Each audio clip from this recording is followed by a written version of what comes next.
My name is Thomas and I'm 64 years old. After 30 years as a park ranger in Alaska, I thought I understood danger.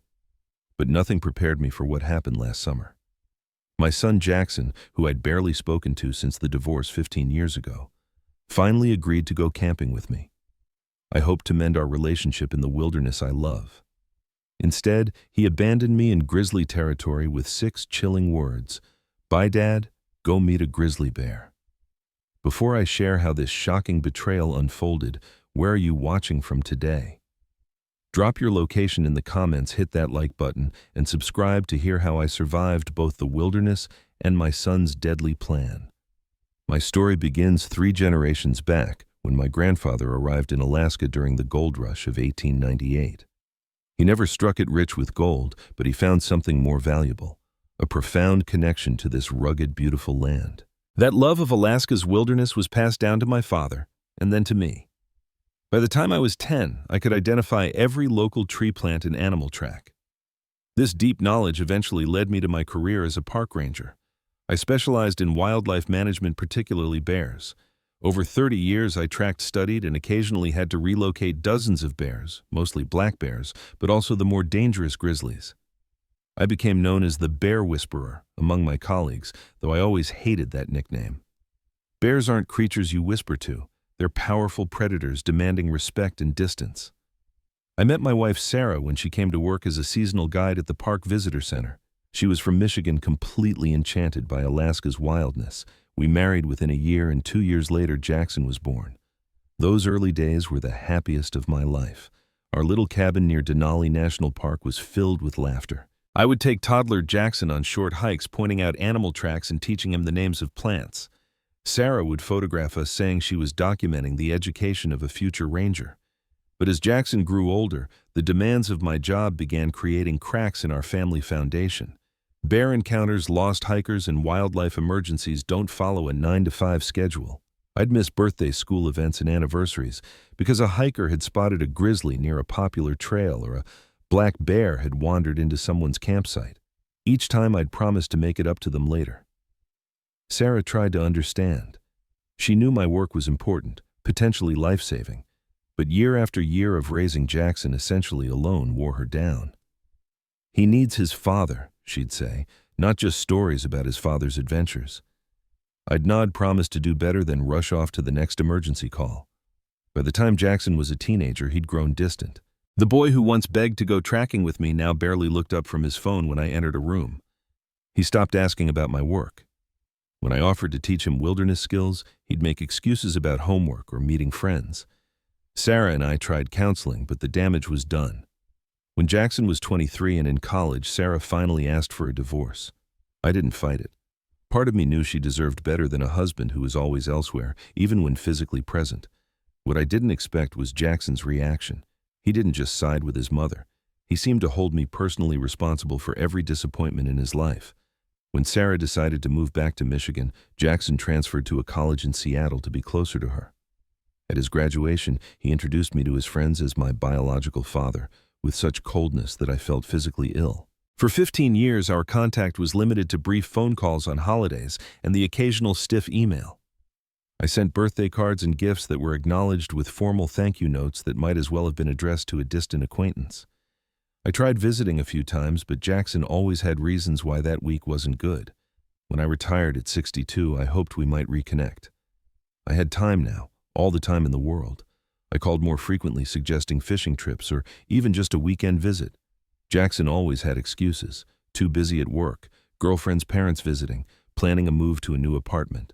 Then, last year, I had a minor heart attack. Nothing serious. A warning sign, according to the doctors. When Jackson called from the hospital waiting room, something in his voice had changed. He sounded scared and perhaps a bit guilty.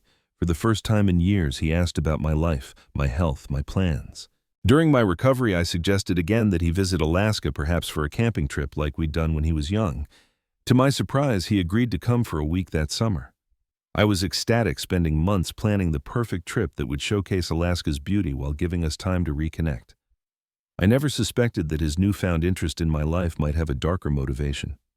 Jackson arrived on a Tuesday morning in June. I barely recognized the man who stepped off the small plane at Fairbanks International Airport. My son had grown into a lean, well-dressed stranger with designer stubble and a haircut that probably cost more than all my fishing gear combined. He wore brand-new hiking boots that looked like they'd never touched dirt and carried a backpack with the tags still attached. "Dad," he said with a nod, accepting my awkward hug with stiff shoulders. No smile, just a quick assessment of my appearance. "You look better than I expected." "You look like a magazine ad for outdoor gear," I joked, trying to break the tension. He didn't laugh. The hour-long drive to my cabin was painfully quiet. I pointed out landmarks and wildlife falling into my old ranger patter, while Jackson responded with single words or nods. When we passed a mother moose with her calf, I pulled over excitedly. Jackson glanced up from his phone just long enough to say, "Neat," before returning to his screen. At the cabin, I showed him to the spare room I'd prepared. It's not fancy, but the view of the mountains is spectacular at sunrise. "It's fine," he said, setting down his bag. "How's the cell service out here?" "Spotty at best," I admitted, "but we'll be completely out of range once we get to our camping spot. I have a satellite phone for emergencies." A flash of something, annoyance, concern, crossed his face before he nodded. "When do we leave?" "Tomorrow morning," I said. "I thought we'd spend today going through gear and planning. I've got everything we need, but I want to make sure you're comfortable with all the equipment." That afternoon, I spread our camping supplies across the living room floor. Tent, sleeping bags, cooking equipment, first aid kit, bear spray food stored in bear-proof containers. I explained each item carefully, particularly the bear safety equipment. "Bears are most active this time of year," I told him, demonstrating how to use the bear spray. "Especially grizzlies. We'll be camping in an area where they're known to feed. If we're careful and follow proper protocols, we'll be fine." Jackson fingered the canister of bear spray. "Have you ever had to use this?" "A few times over the years," I said. "Most bears will avoid humans if they hear us coming. The spray is a last resort." "But it works." He pressed an unusual intensity in his eyes. "Yes, but distance is always better than confrontation," I explained. "I'll teach you everything you need to know." That night I grilled steaks and tried to engage Jackson in conversation about his life in Seattle. His answers were vague. He worked in finance, lived alone after a breakup with a long-term girlfriend, and enjoyed city things. When I asked about his friends or hobbies, he redirected the questions back to me or checked his phone. After dinner, as we sat on the porch watching the sunset paint the mountains gold and crimson, I tried reminiscing about the camping trips we'd taken when he was a boy. "Remember that time we caught 20 trout in one afternoon at Cooper Lake? You were so excited you fell right into the water trying to net that big one." Jackson stared into his coffee. "What I remember is you leaving halfway through that trip because someone reported a bear near a campground 20 miles away. Mom and I packed up alone and drove home. You didn't come back for 2 days." The memory hit me like a slap. He was right. There had been a bear, a young grizzly that had already bluff-charged 2 hikers. But in that moment, I saw how different our memories of the same events could be. What I remembered as necessary work, he remembered as abandonment. "I'm sorry, Jackson. I wasn't always there when I should have been." He shrugged. "Ancient history now." Later that night, I woke to the sound of Jackson's voice. He was outside on the porch, speaking quietly on his phone, which must have briefly found a signal. "Yes, we leave tomorrow." "No, he doesn't suspect anything. The insurance is definitely active. I double-checked. Don't worry, I'll make sure." He fell silent as I accidentally creaked a floorboard. When I rounded the corner, pretending I'd just woken up, he was casually looking at the stars. "Everything okay?" I asked. "Just couldn't sleep. Different bed." He slipped his phone into his pocket. "Think I'll turn in now." As I watched him go back inside, a chill ran through me that had nothing to do with the night air. Something didn't feel right, but I pushed the thought away.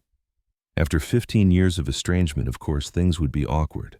We just needed time to reconnect. The next morning, we loaded my truck and headed deeper into the wilderness. Our destination was a remote valley about 30 miles from the nearest road, accessible only by a series of increasingly rugged trails. As the truck bounced over the dirt road leading to the trailhead, I pointed out features of the landscape and shared stories from my ranger days. Jackson seemed slightly more engaged than the previous day, occasionally asking questions about wildlife and geography. When a red fox darted across the path ahead of us, he actually smiled, the first genuine smile I'd seen since his arrival. "It's beautiful out here," he admitted as we parked at the trailhead and shouldered our packs. Different than I remembered. For a moment I allowed myself to hope that this trip might work after all. That somewhere in this vast wilderness, my son and I might find our way back to each other. I had no idea that we were actually heading toward the darkest moment of our relationship, and a betrayal I could never have imagined. Day 2 of our journey took us deeper into the backcountry. We'd camped the first night in a relatively accessible spot about 5 miles from the trailhead. The conversation around the campfire had been strained but not hostile. Jackson asked a few questions about my retirement and seemed genuinely interested when I described my volunteer work with the Park Service training new rangers in wildlife management. As we hiked further from civilization, I felt more in my element. This was my world, reading the landscape, identifying plants and animal signs, navigating by natural landmarks. I pointed out fresh moose tracks crossing our path, the distinctive claw marks of a black bear on a tree trunk, the subtle difference between blueberry and salmonberry bushes. "These berries are starting to ripen," I said, showing Jackson a cluster of salmonberries. "That's why bear activity increases this time of year. They can smell these from miles away." Jackson studied the berries with unusual intensity. "So there are definitely bears around here?" "Almost certainly." I nodded. "Mostly black bears in this area, but we're heading toward grizzly country. We'll see more signs as we get closer to the valley." "And grizzlies are more dangerous, right?" "They can be more aggressive, especially sows with cubs," I explained. "But any bear can be dangerous if surprised or threatened. That's why we make noise while hiking and store food properly at night." Jackson nodded, seeming to file this information away carefully. Around midday, we emerged from a dense stretch of forest into a small meadow where a bull moose was grazing about 50 yards away. Jackson froze, his eyes wide. "Don't move suddenly," I whispered. "Moose can be more dangerous than bears if they feel threatened. Just back up slowly with me." The moose raised its massive head antlers, still in velvet, and regarded us with mild interest. I spoke in a calm, low voice as we retreated to the tree line. The moose eventually returned to grazing, unconcerned with our presence. "That was awesome," Jackson admitted once we were safely away. "He was huge." "About 1,000 pounds of muscle and attitude," I agreed. "You handled that well. Some people panic and run, which is the worst thing you can do." Jackson seemed pleased with the compliment. For the first time since his arrival, I caught a glimpse of the boy who had once looked up to me. My heart lightened as we continued our hike. By mid-afternoon, we reached a pristine alpine lake I'd been telling Jackson about. The water was crystal clear, reflecting the surrounding mountains like a mirror. I knew from experience that it was full of trout. "Want to try some fishing?" I asked. "The hiking's been pretty intense. Might be nice to relax for a few hours before setting up camp." To my surprise, Jackson agreed enthusiastically. We assembled our fishing rods and found spots along the rocky shoreline. For the next 2 hours, we caught and released over a dozen trout, keeping just 2 large ones for dinner. The shared activity seemed to loosen something in Jackson. As we fished side by side, he told me a bit more about his life in Seattle, his work at an investment firm, a recent promotion, his interest in mountain biking. It wasn't deep conversation, but it felt like progress. That evening, as we cooked the fish over a small campfire, I decided to take a risk. "Jackson," I said carefully, "I know I wasn't the father you deserved when you were growing up." He looked up sharply, his expression guarded. "I was so focused on my job, on saving everyone else, that I didn't see I was losing what mattered most. I missed so much of your life, and I'll always regret that." I met his eyes directly. "I'm truly sorry, son." Jackson stared into the fire, his face unreadable. After a long silence, he simply said, "It was a long time ago." "But it still matters," I pressed gently. "I just want you to know that if I could go back and do things differently, I would." He nodded stiffly but offered no real response. The moment of connection I'd hoped for didn't materialize. Instead, an uncomfortable silence fell between us again. Later that night, as I prepared for sleep, I noticed Jackson walking away from our campsite, phone in hand. He was climbing a small rise, presumably looking for a signal. I thought nothing of it until I awoke around midnight and saw his silhouette still on the ridge, engaged in what appeared to be an intense conversation. The next morning, he seemed distracted and checked his phone repeatedly, frowning at the lack of service. When I asked if everything was okay, he mentioned something vague about work issues he might need to address when we returned to civilization. As we packed up camp, I noticed him studying our map with particular interest in the section I'd marked as known grizzly habitat. "We'll reach Bear Valley tomorrow," I explained, pointing to our route. "It's one of the most beautiful spots in the area, but we'll need to be extra careful with food storage and noise." "Bear Valley," Jackson repeated with an expression I couldn't quite read. "Sounds perfect." That word, perfect, and the way he said it should have been my warning, but I was too focused on the hope of reconciliation to recognize the danger ahead. As we shouldered our packs and continued our journey, I had no idea that within 24 hours my son would leave me to die in the wilderness he knew I loved. Day 3 began with a light drizzle that cleared by mid-morning, leaving the forest fresh and vibrant. As we hiked toward the valley I'd nicknamed Bear Valley years ago, the terrain became more challenging. The trail narrowed and steepened, winding through dense underbrush before opening into spectacular vistas of the surrounding mountains. Throughout the morning I pointed out increasing signs of bear activity, partially eaten berries, disturbed undergrowth, and most significantly fresh bear scat on the trail. "This is from a grizzly," I explained, kneeling next to the droppings. "See the undigested berries? And it's still moist, so the bear passed through very recently." I stood scanning the surrounding forest. We should make more noise as we hike and stay especially alert. Jackson studied this bear sign with unusual interest. "How close do you think it is?" "Hard to say exactly. Bears can cover a lot of ground quickly when they're foraging, but we're definitely in active grizzly territory now." Instead of showing concern, Jackson nodded with what almost looked like satisfaction. "Should we turn back?" he asked, though his tone suggested he already knew my answer. "We can if you're uncomfortable," I offered. "Safety first." "No," he said quickly. "You said this valley is beautiful. I want to see it." By early afternoon, we reached the valley I'd been eager to show Jackson. It was a stunning alpine meadow nestled between towering peaks currently ablaze with wildflowers.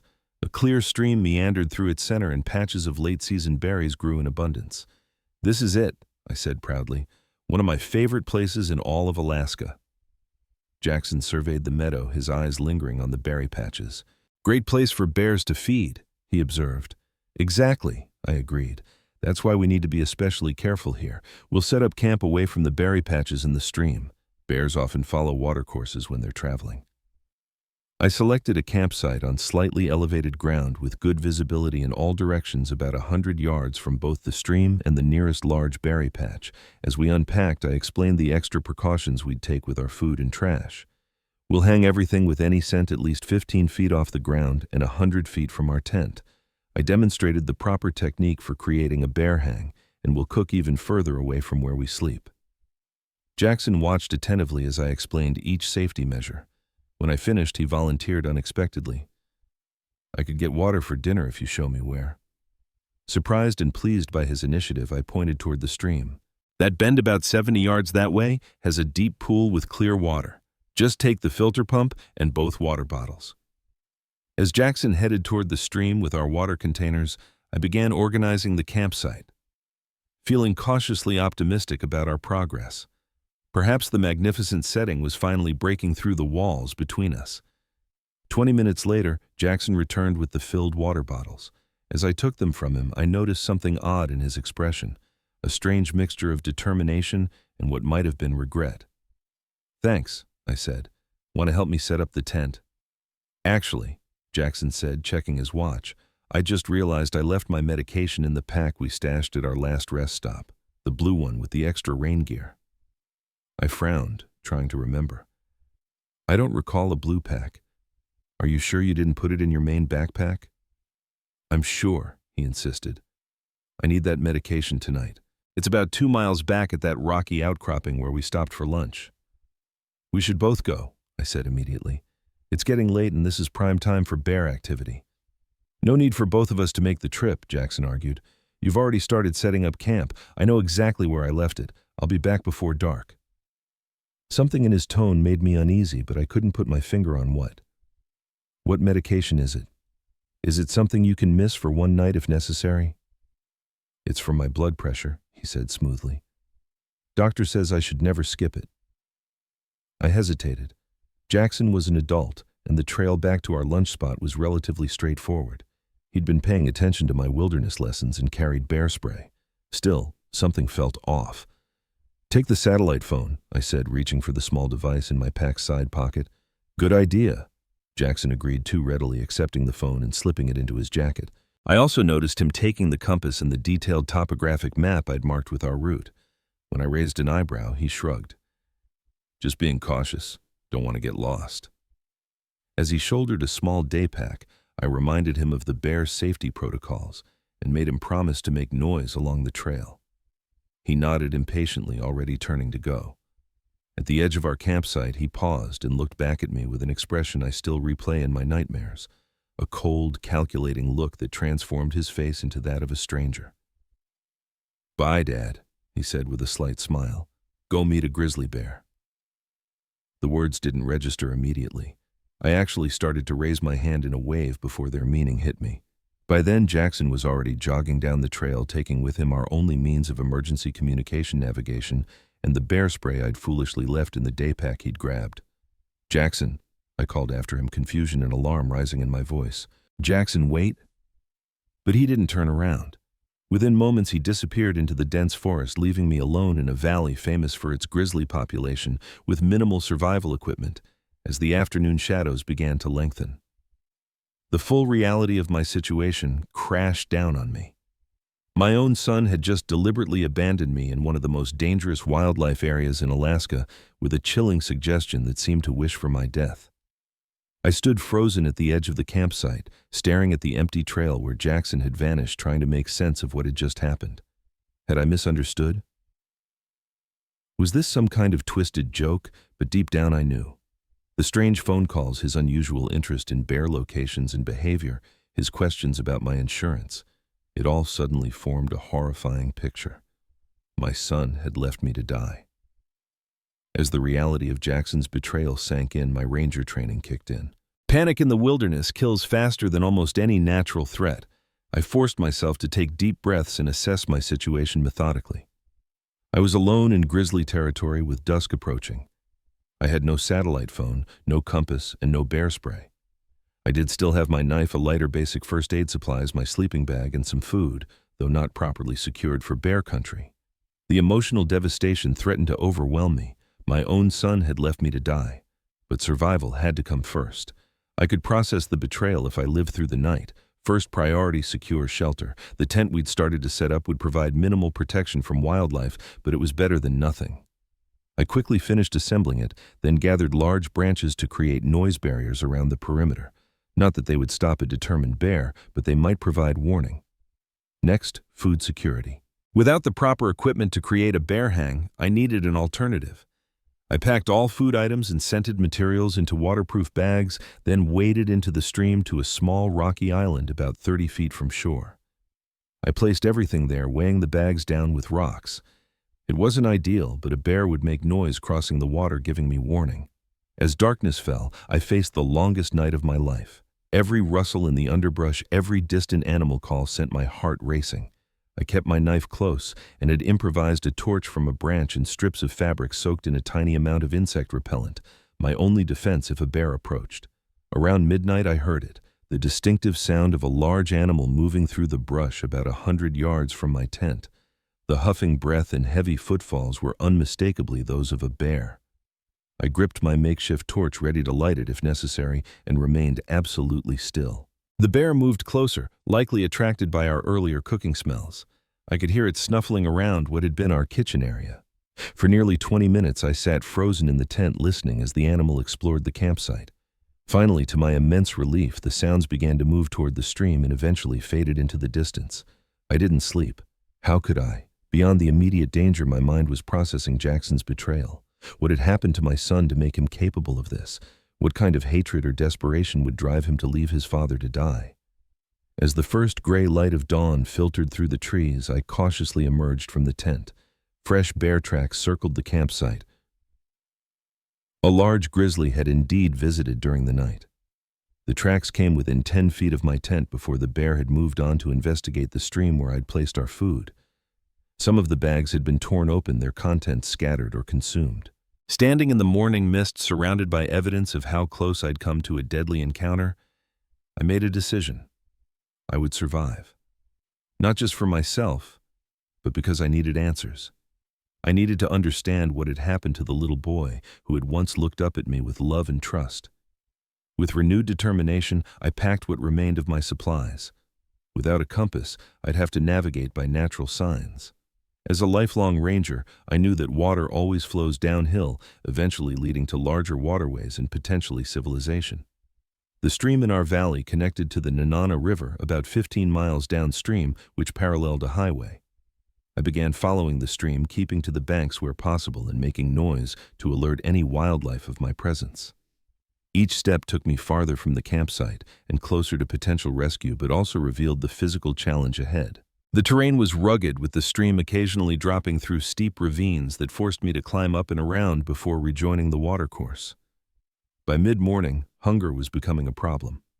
I'd left most of our food on the rocky island, taking only a few energy bars that had been in my pockets. I knew the forest could provide, however, if I was careful.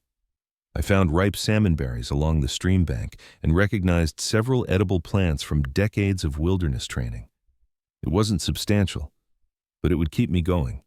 The greatest challenge came around noon, when I rounded a bend in the stream and froze. About 50 yards ahead, partially obscured by bushes, was a large grizzly bear feeding on berries. My heart hammered in my chest. Without bear spray, my best option was to retreat quietly and find another route. As I backed away slowly, my foot dislodged a stone that clattered down the embankment. The bear's head snapped up, nostrils flaring as it caught my scent. For a terrifying moment, our eyes locked. The grizzly rose to its hind legs, towering nearly 9 feet tall, and let out a warning huff. Drawing on 30 years of ranger experience, I made myself appear as non-threatening as possible while backing away steadily. I spoke in a low, calm voice. Not that the bear understood my words, but the tone might communicate I wasn't a threat. "Easy there, big fellow. I'm just passing through. No interest in your berries or your territory." The bear dropped to all fours and took a few steps toward me, then stopped, seeming uncertain. I continued my slow retreat, never turning my back until I reached a small tributary flowing into the main stream. I followed this new waterway, circling wide around the bear's location before eventually finding my way back to the main stream.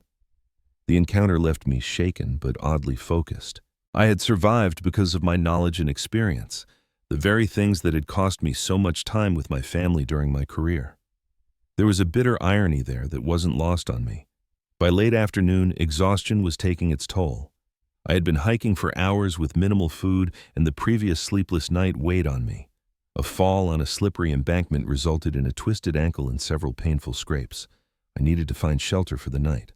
As I limped along the stream bank, I spotted what looked like an old hunter's lean-to about 20 yards from the water. It was dilapidated but would provide better protection than sleeping exposed. I reinforced the structure with additional branches and created another perimeter of noise markers. Settling into this rough shelter as darkness fell again, I had time to think more deeply about Jackson's behavior and possible motives. I remembered his furtive phone conversations, his questions about my insurance. A horrible suspicion began forming in my mind. 6 months before, after my minor heart attack, I had updated my will and life insurance policy, making Jackson my sole beneficiary. The policy was substantial, nearly $500,000 plus the value of my cabin and property. At the time, it had seemed the right thing to do. Now I wondered if I had inadvertently signed my own death warrant. Could financial troubles have driven Jackson to such an extreme, or was his resentment toward me so deep that it had twisted into something monstrous? As I drifted into an exhausted, fitful sleep, one question haunted me. If I survived and made it back to civilization, what would I do about my son? Dawn of the second day found me sore but determined. My twisted ankle had stiffened overnight, but I could still walk.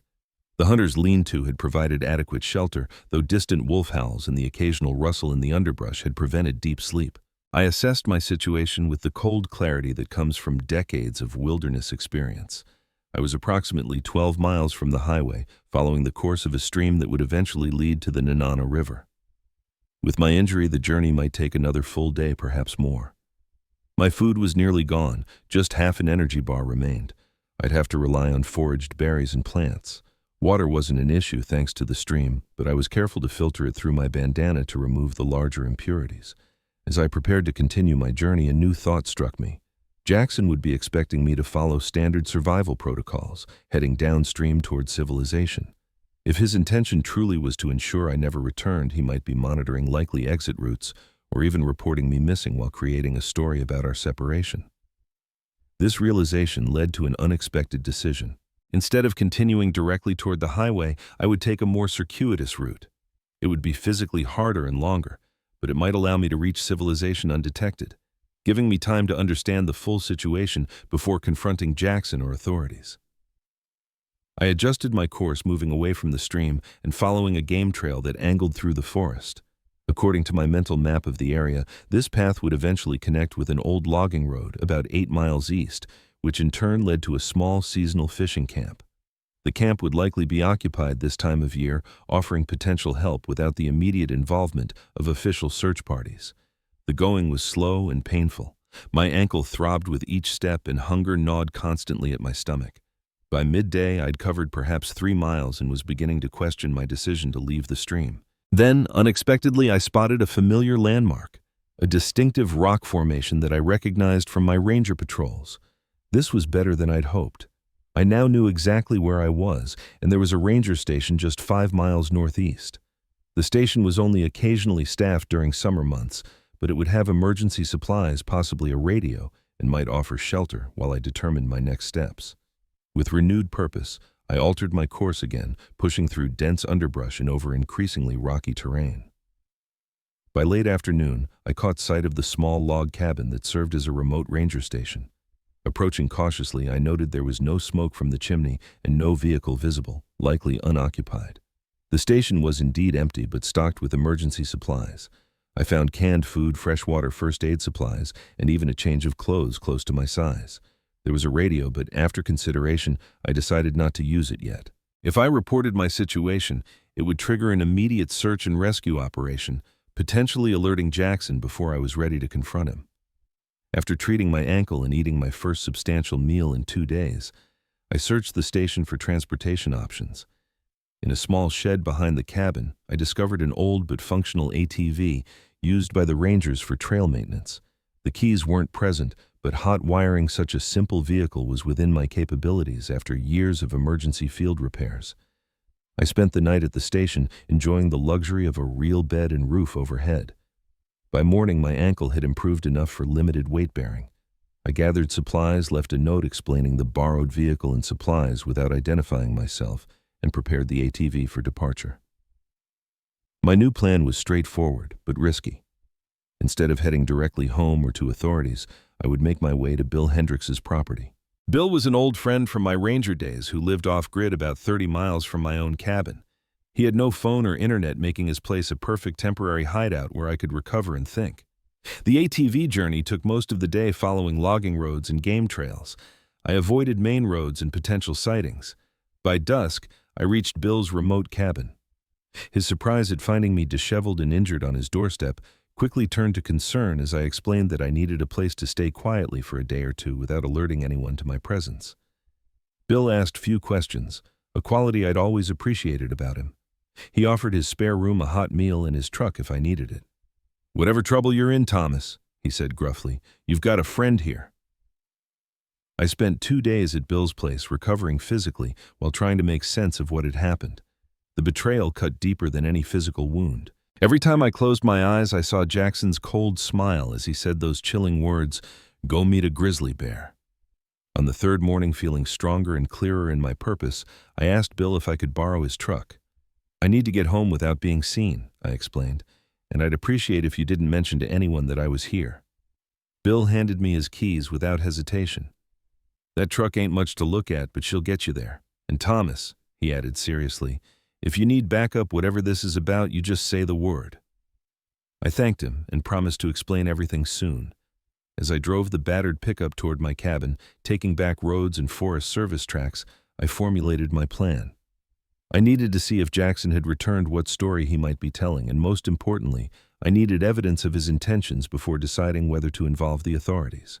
Approaching my property from the back trails, I parked Bill's truck in the dense woods and continued the last quarter mile on foot. As I neared my cabin, I saw my own vehicle parked outside. Jackson had returned. Moving silently through the trees, I circled the property, eventually finding a position where I could observe without being seen.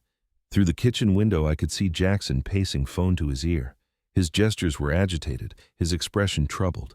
This was not the behavior of someone grieving a missing father. This was the nervousness of a plan gone awry. I waited until nightfall when Jackson left for what appeared to be a supply run in my truck. Then I slipped into my own home through the rarely used cellar door. Everything was much as I'd left it, with a few telling exceptions. Jackson had been searching through my office. Papers were disturbed, my filing cabinet drawers not fully closed. On my desk lay the folder containing my updated life insurance policy, moved from the drawer where I kept it. Beside it was Jackson's tablet, which he'd apparently forgotten in his haste. When I pressed the power button, the screen lit up without requiring a password. What I found confirmed my worst fears. In his email drafts folder was a message addressed to his friend Ryan, never sent, but saved 2 weeks before our trip. Everything's set for Alaska. Dad doesn't suspect anything. Once it's done, the insurance payout should cover everything I owe you and the others. Just give me 2 weeks. A bear attack or exposure. Either way, it'll look like a tragic accident. No one will question it given his age and where we'll be camping. I sat heavily in my chair, the tablet still in my hands, as the final proof of my son's intentions sank in. My own child had planned my death for insurance money. The pain was almost physical, a crushing weight on my chest that made it difficult to breathe. Looking through his other emails and messages revealed the likely motivation. Jackson had accumulated massive gambling debts, over $300,000 to people who weren't likely to accept payment plans. There were threatening messages, references to broken fingers, and worse if he didn't pay soon. My death was to be his solution. I checked his recent calls and saw numerous attempts to contact local hospitals, the Park Service, and even the state troopers in the days since he'd abandoned me. He was laying the groundwork for reporting me missing, establishing his concerned son credentials before the tragic discovery that would surely follow. With this knowledge heavy in my heart, I made a decision. I wouldn't confront Jackson immediately. Instead, I would wait for him to return, watching from the hidden alcove in the hallway that offered a view of the living room. I needed to hear what he would say, how he would act when he thought he was alone. I didn't have to wait long. Within an hour, I heard my truck returning. I positioned myself in the shadows as Jackson entered, carrying a bag of groceries and a bottle of whiskey. He placed both on the kitchen counter, then pulled out his phone and dialed. "Still nothing," he said to whoever answered. "I've called every hospital and ranger station in a 100-mile radius. Filed a missing persons report this morning." A pause. "Yeah, they're organizing a search party for tomorrow." "No, I've been appropriately distraught. The ranger in charge even offered me a sedative." A cold laugh. "Of course they believe me. Who would suspect a son of leaving his father to die?" Those words, spoken so casually, with such callous disregard for human life, for my life, made my decision for me. I stepped out of the shadows. "Looking for me?" I asked quietly. The phone slipped from Jackson's fingers, clattering on the hardwood floor. His face drained of color as he stared at me, mouth open in shock. While camping, my son left me in the middle of the dense Alaskan forest and said, "Bye, go meet a grizzly bear." I continued, my voice steady despite the turmoil inside. When he returned home, I was already there. I told him I knew everything. "Dad," Jackson gasped, his voice barely audible. You're alive." "Disappointed?" I asked, remaining in the doorway, one hand in my pocket where I gripped my knife. Not that I intended to use it, but I wasn't taking chances. His expression cycled rapidly through shock, fear, and then a pitiful attempt at relief. "Thank God I've been searching everywhere for you when we got separated." "Stop." I cut him off, my voice sharper than I'd intended. "Just stop, Jackson. I know everything." "What are you talking about?" He tried to look confused, but his eyes darted to his tablet on the desk behind me. Understanding dawned in his expression. "I read your draft email to Ryan," I said simply. "I saw your phone calls. I heard what you just said on the phone. You left me to die for insurance money." For a moment, he seemed about to continue the charade of innocence. Then his shoulders slumped and something in his face changed. The mask of the concerned son falling away to reveal something harder, more desperate. "You don't understand," he said, his voice low. "I had no choice. No choice but to murder your father." The word murder hung in the air between us, stark and undeniable. Jackson flinched. "I never wanted to hurt you, but these guys, you don't know what they're capable of. They threatened to kill me to hurt anyone close to me." So instead of coming to me for help, you decided to sacrifice me. The pain in my voice was evident despite my efforts to remain calm. I was desperate. His voice rose, a hint of the old anger breaking through. And it's not like you were ever there for me before, always putting strangers before your own family. Why should my emergency be any different? The accusation stung because it held a grain of truth. I had prioritized my work over my family too many times, but that justification for attempted murder was so twisted, so fundamentally wrong, that it left me speechless for a moment. "Sit down," I finally said, gesturing to the couch. "We're going to talk about this. All of it." For the next 2 hours, we had the most honest conversation of our lives. Jackson revealed the extent of his gambling addiction, which had begun in college as poker games with friends and escalated to online betting and ultimately to high-stakes games with dangerous people. He owed more than $300,000 to a loan shark associated with organized crime in Seattle. They gave me 6 weeks to get the money. He explained, his voice hollow. Said if I didn't pay, they'd start by breaking my fingers, then work their way up to permanent damage. He looked up, his eyes haunted. "A week before I called you, they sent me a picture of me entering my apartment building, just to show they knew where I lived, that they could get to me any time." I listened without interrupting, trying to understand how my son had fallen so far, had become so desperate that killing me seemed like his best option. "After my heart attack, when I updated my insurance," I began. Jackson nodded miserably. "I found out when the company sent a confirmation email. You'd listed me as your sole beneficiary. It seemed like a solution. The policy would cover my debts. No one would get hurt except me," I finished for him. "I convinced myself you'd lived a full life," he whispered, not meeting my eyes. "That it would be quick, that maybe given your age and health it was only accelerating the inevitable." The cold calculation of it chilled me. "So you decided to let a grizzly bear do your dirty work."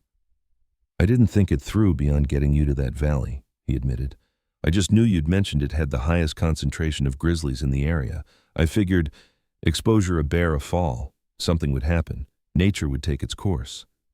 And you could collect the insurance with clean hands," I said. The grieving son whose wilderness adventure with his father ended in tragedy. He didn't deny it, just stared at his hands. "What happens now?" he finally asked, his voice small. It was the question I'd been asking myself since discovering the truth. I had evidence of his plan, the draft email, the call I'd overheard. I could go to the authorities. My son would go to prison for attempted murder. But even now, looking at this broken man who had planned my death, I saw flashes of the little boy who had once run to greet me when I came home from ranger patrols, the child who had fallen asleep against my chest as I told him stories of the wilderness, my son.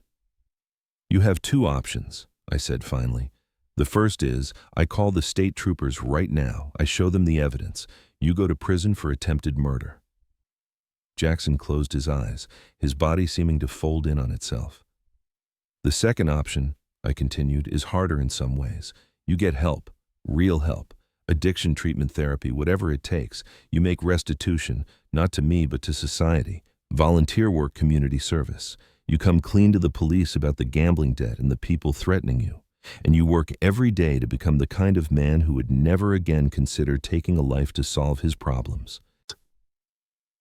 His eyes opened confusion, and the first hint of something like hope visible in them. "You'd give me another chance after what I did?" "I'm not doing it for you," I said honestly. "I'm doing it because I can't bear the thought of being the kind of father who sends his son to prison even when that son tried to kill him. That's my weakness, or maybe my strength. I don't know anymore." "The men I owe money to won't just disappear," Jackson said, fear evident in his voice. "We'll deal with that too," I assured him. "There are legal ways to handle threats, Jackson, ways that don't involve killing your father." For the first time since I'd known him as an adult, I saw my son cry. Not gentle tears, but deep, racking sobs that seemed to come from some long-buried place within him. I didn't move to comfort him. That would come later, if at all. For now, the gulf between us was still too wide, the betrayal too fresh. When he finally collected himself, he looked up at me with red-rimmed eyes. "I'll take the second option," he said quietly. "I'll get help. I'll do whatever it takes." I nodded, not trusting myself to speak. "I don't expect you to forgive me," he added. I don't know if I could in your position. Forgiveness isn't a single moment, Jackson. It's a process, and it starts with accountability and change. Show me who you can become, and we'll see where that leads us. That night, we slept under the same roof, me with my bedroom door locked, trust being another thing that would take time to rebuild if it ever could be. In the morning, we began the difficult process of addressing the legal and practical aspects of Jackson's situation. I contacted a friend in law enforcement about the threats against Jackson. He connected us with officers specializing in organized crime who were interested in the loan shark operation. In exchange for Jackson's cooperation in their investigation, the authorities offered him protection and leniency regarding his gambling activities. He provided names, dates, locations, everything he knew about the criminal enterprise that had threatened him. Within weeks, several arrests were made, dismantling a significant part of the operation. Meanwhile, Jackson enrolled in an intensive treatment program for gambling addiction. He moved back to Alaska temporarily, staying not with me, but in a halfway house associated with the treatment center. He found work with a construction company willing to give him a chance despite his history. As for our relationship, we started with weekly coffee meetings on neutral ground. Conversation was difficult at first, limited to safe topics and progress reports. I didn't ask about his treatment. He didn't ask about my nightmares, though I knew he had them too. 6 months after the incident in Bear Valley, Jackson began volunteering with a youth wilderness program designed to help troubled teenagers find purpose and confidence through outdoor experiences.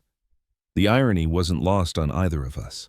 The wilderness that had almost been the scene of my death becoming a place of healing for him and for the kids he worked with. During this period, I found my own purpose teaching wilderness survival courses for the Park Service. I never shared the full story of what happened between my son and me, but I emphasized that the most important survival skill isn't making fire or finding water. It's maintaining your humanity in the face of extreme circumstances. Slowly, painfully, Jackson and I built something new from the ashes of what had been destroyed. Not the easy relationship of father and son, that innocence was gone forever.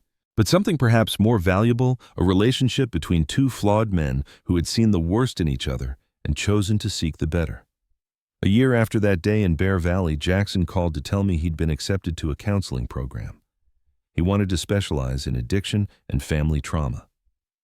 "I want to help other people avoid making the mistakes I made," he explained, "to find better solutions than I found."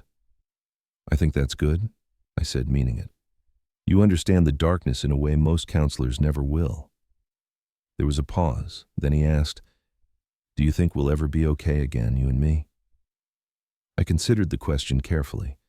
"I think we already are okay," I finally answered. "Not the same as before, but okay in a different way, a more honest way." "I still don't understand how you could give me another chance," he admitted, "after what I did." "The wilderness taught me something important, Jackson.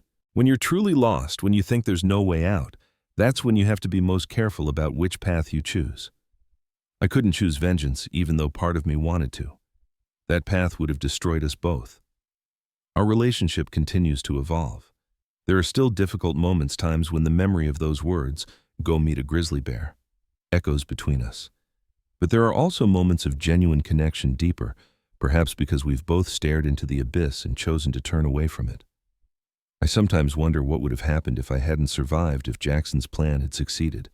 Would he have found peace with his blood money, or would the guilt have eventually consumed him? I'll never know, and I'm grateful for that. What I do know is this: sometimes the most dangerous wilderness isn't found in the remote valleys of Alaska. It's in the terrain of human relationships where the deepest wounds and the greatest healing both originate from the same source, the people we love. If you've ever faced betrayal by someone you loved, or if you've ever been the one who caused pain you can't take back, I hope my story offers some perspective. The path to redemption is never easy or straightforward, but it exists if we have the courage to seek it. Thank you for listening to my story. If it resonated with you, please like and subscribe to hear more true life experiences. Have you ever had to forgive someone for something that seemed unforgivable? Or have you had to ask for forgiveness yourself? Share your story in the comments below. I read every comment and find strength in our shared human experiences. Until next time, remember that survival, whether in the wilderness or in life, often depends not on our strength but on our capacity for resilience and forgiveness.